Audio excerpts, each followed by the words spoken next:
being a good movie. I'm your host, 3D Jake, and today we're looking at Borderlands, released in 2024. Borderlands is a movie that came out in 2024 that is directed by Eli Roth and is written by Eli Roth and Joe Crumble. The movie is based on the video game Borderlands that was made by Gearbox. And the movie stars Cate Blanchett, Kevin Hart, Jack Black, Edgar Ramirez, Ariana Greenbelt, and Jamie Lee Curtis.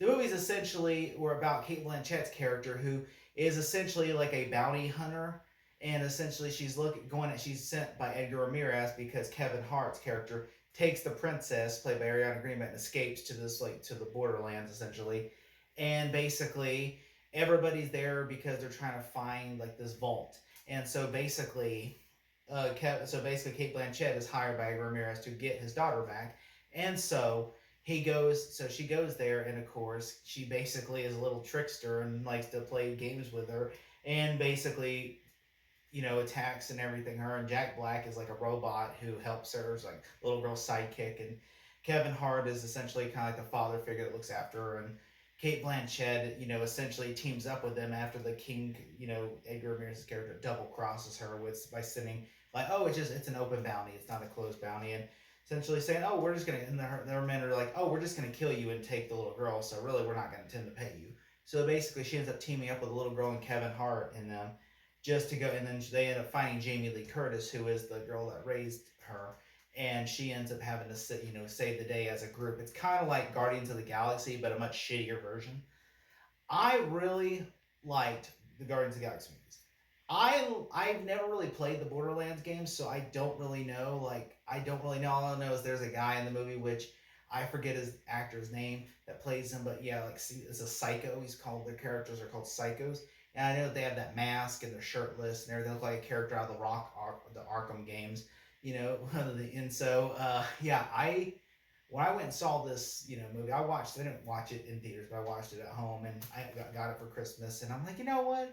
I'm gonna watch this movie. And I know people have saying, oh, it's one of the worst movies ever made, and oh, it's got like a 2% on Rotten Tomatoes until one famous YouTuber gave it like a positive review or something, and I honestly I don't think it's the worst video game adaptation ever made. I mean, I think House of the Dead clearly gets that, and that's, but this is actually one of this is a much better, which is a much better adaptation. Like, if this would have came out like in 2004, I think people look more fondly on this. But the fact is, it's like in a world where we have great video game adaptations like Sonic and Mortal Kombat and the Resident Evil movies, to where it's like in Last of Us, where we're just like, do we really need this though? Like, it's like, it feels like, I understand that this movie had production issues and everything, because originally Eli Roth was, had another director attached, and then of course it fell apart with a different script, and then Eli Roth jumped on it and he was going to direct it, and then of course he directed the movie, then ducked out to go make Thanksgiving, and then they brought in Tim Miller, and Tim Miller tried to do reshoots to make the movie better receivable, and of course they said Tim Miller's reshoots are much better than what the final product that Eli Roth had delivered, and so they redone a couple things, and even Tim Miller was like, I can't really save this movie because it's just not good. If I would have been the director from the start, it could have been a better movie. And so and I know some people say that Eli Roth, basically sabotaged this movie because like he basically put him in an winnable situation, and everything, and then just ducked out to go make Thanksgiving so that way he could have a bailout. I know there's a lot of controversy around this movie. I'm just gonna judge it as a movie itself, or the product. I thought it was fine, Now, is it something I would rewatch again over and over? No. Like, it just felt to me like a shittier version of Guardians of the Galaxy. It's like you have all these characters and everything, and I'm sure if you played the game, it would be much more of a payoff. But if you're just a casual viewer like me, so half this stuff probably went over my head, or stuff. But as a story, I'm like, oh, it has a beginning, a middle, and an end. Like, it goes like, hey, it's a princess gets taken from her kingdom, and then they hire a bounty hunter to go after her, and then the bounty hunter ends up teaming up with the princess because the evil king double crossed them, and they end up having to save the day, team up and save the day to defeat the evil king.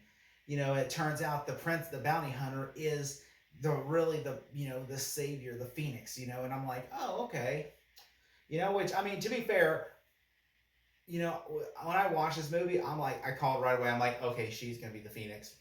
She's gonna be it. Guarantee it. And I'm like, yep, called it immediately. I was like, the movie's very predictable. I mean, it's very much like, yep, I called it immediately. But then again, I mean, I don't know really what you could have done differently. I mean, it's kind of like when you're right, if you played a video game, you can't really, and you're adapting it, you can't really change much. I mean, like, I think, like, from I remember when the Resident Evil movies were happening, like, I obviously was young whenever they were being made, so, but, like, from when I did the research I've done, it seems like every time they tried to make the Resident Evil movie like the first game, the studios did not like that because they were like, it's so predictable, because the audience that played the game are going to see the movie, and they don't want to just see the movie in live action form. They want to be able to play the game and be adapted to a movie. So I think that's why they wanted someone like Paul W.S. Anderson to make that movie, so that way they can get a different experience. That way, like, hey, I watched the movie, I can play the game and have my two different experiences, but I can still enjoy. It's like having your cake and eating it too, essentially. I don't necessarily think this movie. I look again. I have not played the games, but I feel like this movie, if you played the games, I feel like you're just gonna get the same results probably in the game. Maybe I'm wrong. You could let me know in the comments if I'm wrong. Like, maybe people are like, no, the game is much better, which I'm sure it is much better. But I'm thinking, like, I'm sure the basic story is the same as this. Or maybe it's three games that shoved into one. I mean, that has happened in movie adaptations. I honestly thought about not reviewing this, but I'm like, I deserve to review this movie too because everybody else has.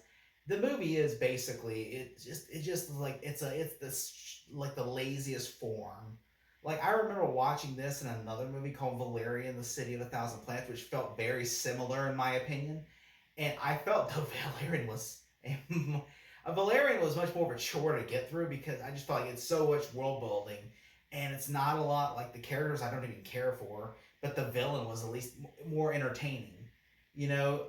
But this just doesn't even have a good villain. I'm just like, I don't really care, and also it feels really chopped down because it's just like, oh, the villain's over here, and then all of a sudden it comes down to, like, the villain's, oh, at the third act, it's the third act, so the villain has to confront the good guys, and I'm just like, this feels so lame, like cheap, like just so lazy, like just so lazy. Like, it feels like the bare minimum script writing. Like, I mean, it just feels lazy.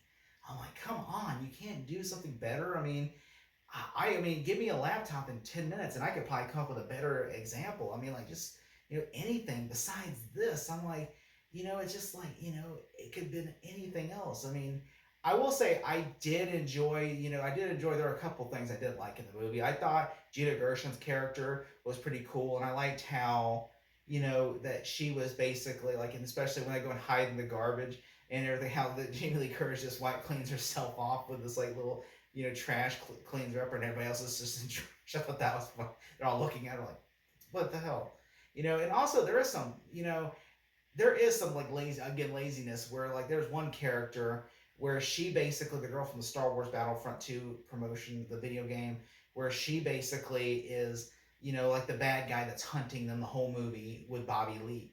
She's in, like, she's in a couple scenes with Bobby Lee.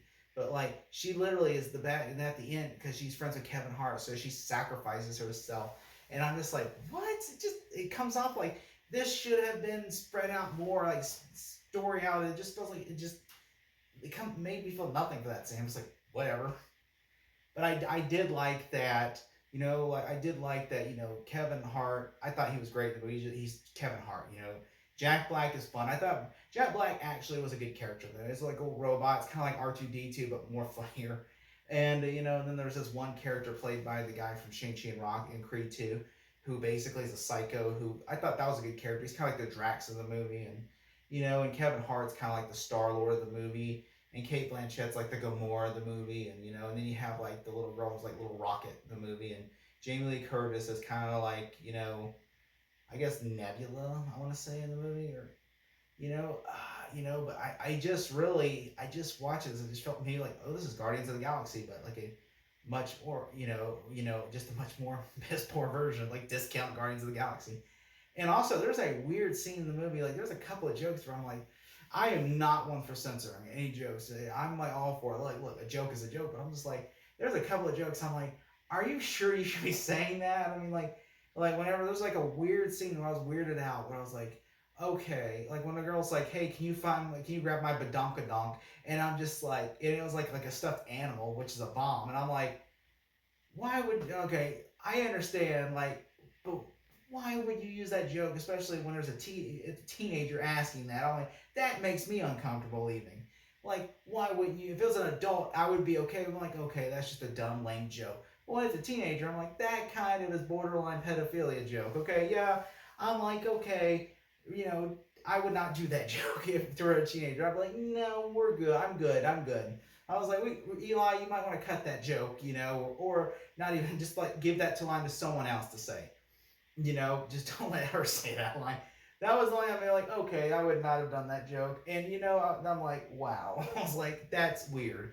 And on top of that, some of the humor's cringe, too. Just, like, cringy, where it's like, you know, you just have, like, some jokes where, like, one character makes, like, a dumb joke, and you're just like, what? And also, like, you know, like, and also, like, Bobby Lee's character is essentially, I like Bobby Lee as an actor. Like, I think he's fun in some parts, but I'm just like, in this movie, I think he's just useless. Like, he's just there because it felt like Eli Roth just said, hey, you want to be in the movie for a couple of days? He's like, yeah, sure. And this movie just isn't worth watching. I mean, honestly, I wouldn't say it's the worst video game adaptation. Again, House of the Dead exists and Dead or Alive, you know, but I'd rather watch the Super Mario Brother movie than watch this movie ever again. I mean, this is not really that good. Honestly, I don't think I would even give this a positive or a neutral grade. I mean, if I had to give this movie a grade, I'm giving it an F because it's just a terrible movie. But thank you so much for watching. What's happening right now? I'm expelling the excess lead. I can't go if you're looking at me. Actually, scrap that. I can. I really can. Actually, it's helping. Are we really waiting for this to finish? Keep looking at me.